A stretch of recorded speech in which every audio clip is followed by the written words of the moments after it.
For three weeks in a row, during our Sunday Mass, we have heard parables that Jesus offers us. 3 weeks ago, maybe you remember, we heard the parable of the sower and the seeds. That man who threw the seeds with great generosity, and it fell into different land. Last week, we heard also a parable related with seeds, but we saw a man who sowed wheat, and when he was sleeping, the enemy came and planted weeds. And this Sunday, Jesus offers us two parables. And with regards to these two parables, in this homily, I would like to offer you two insights. The first one is, both parables are full of joy and enthusiasm.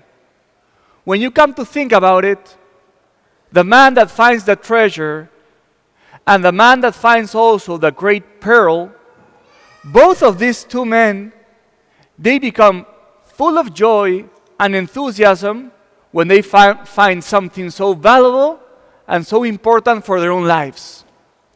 So today, I wanted to reflect with you about joy in our own lives and joy with regards to our own faith. What do I mean by this?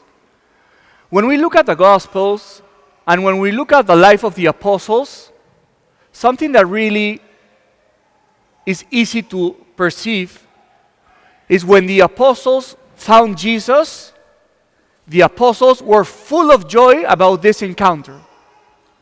Do you remember that passage from the Gospel when the apostle Andrew found for the first time Jesus? Do you remember that Andrew was first a disciple of John the Baptist, and John the Baptist told him, "Look, that is the Lamb of God." And Andrew went and spent the day with Jesus. And you remember what happened when Andrew, when he came back to his brother Peter? He was full of joy. And he went to Peter and he told him, "I have found the Messiah." Just like the parable, "I have found the treasure." Do you remember also when one of the disciples told the other apostle Bartholomew, "We have found Jesus from Nazareth"? And he said, "Is it possible from Nazareth something good comes out of it?" So what I'm trying to get here, brothers and sisters, the gospel is full of joy, and when you find Jesus, you find joy. But my question is, in our Catholic life, in our day-to-day life, are we witnesses of this joy? Do we live our faith joyfully and our relationship with Christ joyfully? I'll ask you a question.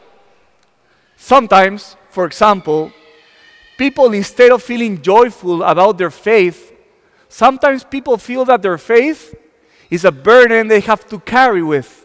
Sometimes people say, "Oh, Sunday Mass, this is something I have to, this is a burden I have to, and I'll look for the shortest Mass available around the neighborhood." But you know what, brothers and sisters? I was thinking about this. What are the signs of someone who has found the treasure and lives his faith joyfully? I'll give you 3 signs. The first sign is, when you have found a treasure and you think that the gospel is a treasure, first sign, you share that treasure. Because you feel so happy that you want to communicate it. So ask yourself, has the gospel and your relationship with Jesus been a treasure that you've shared with others? Or maybe it wasn't a treasure for you. Second, I've noticed that if the gospel is a treasure, you get involved in the parish and you get involved in ministry. When the gospel is not a treasure, you try to keep it as simple as possible, and you say going to Sunday Mass is a lot and it's enough.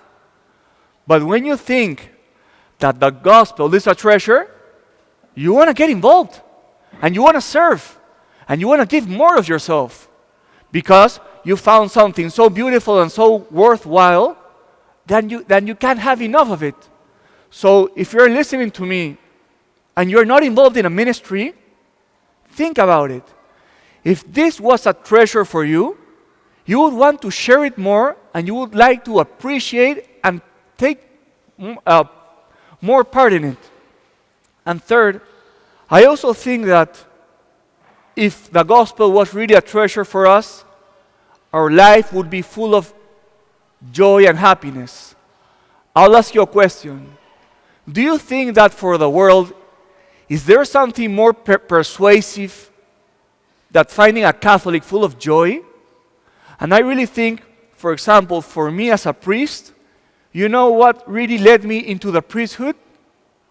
Finding brothers, seminarians, and priests who were joyful and who found joy in their ministry and in their mission. And I said, I want to be like them, and I want to have what they have.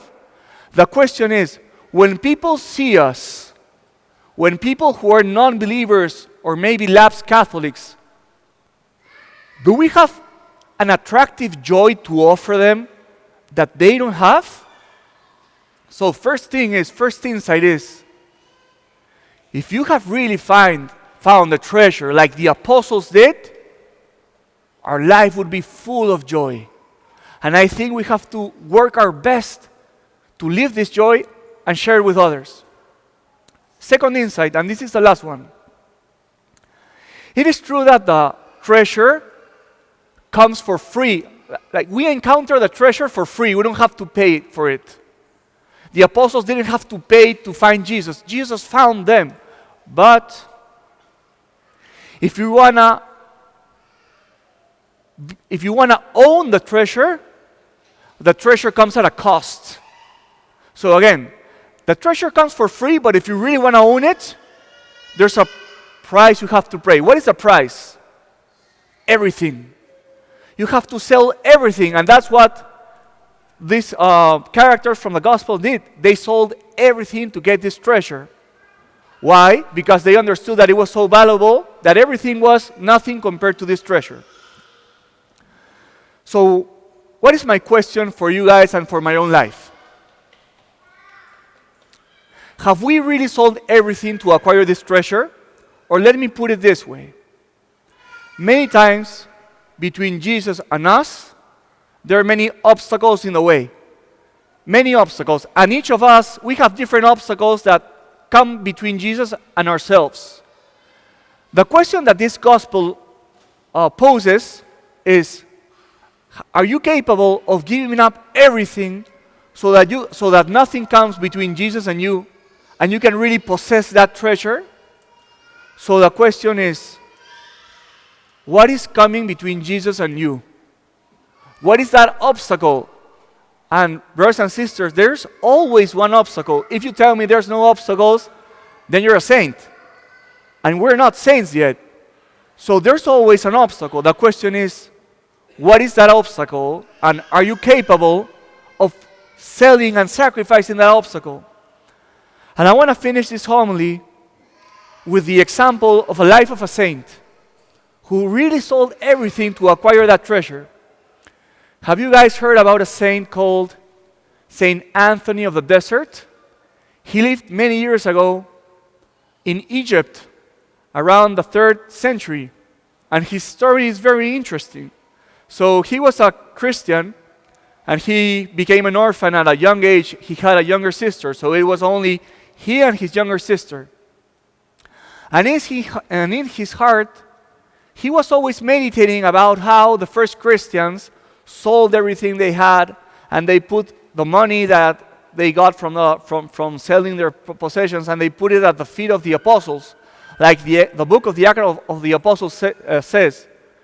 So one day, Anthony, he went to Sunday Mass. And you know what was the gospel that day? The gospel that day was that part of the gospel when Jesus said, if you want to have a treasure in heaven, take everything you have, sell it, and give it to the poor. And you know what St. Anthony did? When Mass was over, everything he had inherited from his parents, he sold 98% of it. He sold everything. And he gave everything he had to the poor, but he kept 2% of it just in case, because he had to take care of himself and of his sister. The next time he went to Mass, you know what was the gospel? The gospel said, don't worry about tomorrow. And you know what St. Anthony did? The 2% that he had saved, he sold it and he gave it to the poor, and he kept nothing, but in keeping nothing, he gained everything because he gained the treasure. So, today, what did I want to share with you? Number one, ask yourself, do we have the same joy as the man who found the treasure or the merchant who found the pearl?